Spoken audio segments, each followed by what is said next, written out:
பாருங்க, அண்ணாமலை குறுக்கு விசாரணை.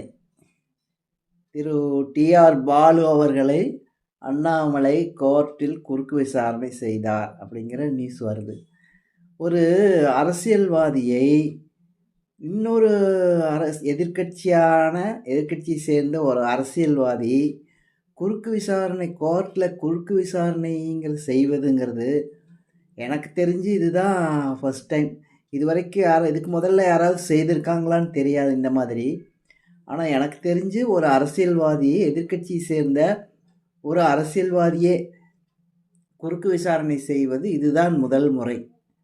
பாருங்கள், இந்த மாதிரி எல்லாருமே இந்த மாதிரி கிட்டத்தட்ட ஒரு அரசியல்வாதி அதாவது அவதூறு பரப்புற ஏதாவது கேட்டால் நீங்கள் இந்த மாதிரி சொத்து இருக்குது, இந்த மாதிரி இருக்குது அப்படின்னு சொல்லி நம்ம பொதுவெளியில் சொல்லும் பொழுது நீங்கள் அவதூறு பரப்புற, எனக்கு மான நஷ்டஈடு வழக்கு கொடுக்கணும், எனக்கு மான நஷ்டஈடு பணம் கொடுக்கணும் அப்படின்னு சொல்லி மான நஷ்டஈடு வழக்கு போட்டு பயமுறுத்திடுறாங்க.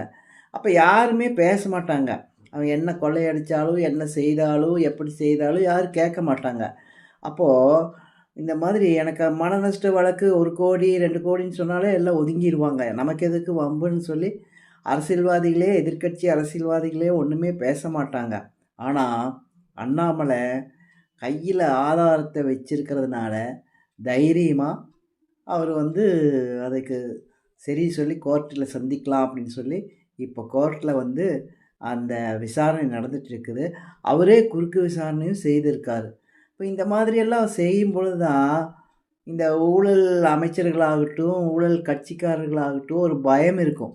ஆனால் ஆதாரத்தை கையில் வச்சுருந்தோம், ஆதாரத்தை தெரிஞ்சு வச்சுருந்தோம் நிறைய பேர் வாய் திறக்காமல் இருக்காங்க.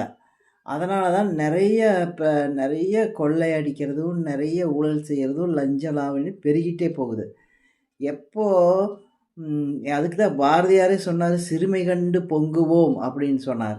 அதாவது ஆதாரம் இருந்ததுன்னா நம்ம யாரை வேணாலும் நம்ம தைரியமாக எதிர்க்கலாம். அந்த நிகழ்வு தான் இப்போ நடந்துகிட்ருக்கு. இந்த மாதிரி தான் அமைச்சராகட்டும், எம்எல்ஏக்களாகட்டும் ஆதாரம் இருந்ததுன்னா தைரியமாக அவங்கள நம்ம கோர்ட்டுக்கு போட்டு நீங்கள் போடுங்க, மான நஷ்டஈடு போடணும் போடுங்க பார்க்கலாம் அப்படிங்கிற மாதிரி சொல்லணும். என்னை கேட்டால் அண்ணாமலை அவர்கள் தனி கட்சி ஆரம்பிச்சிருக்கணும்.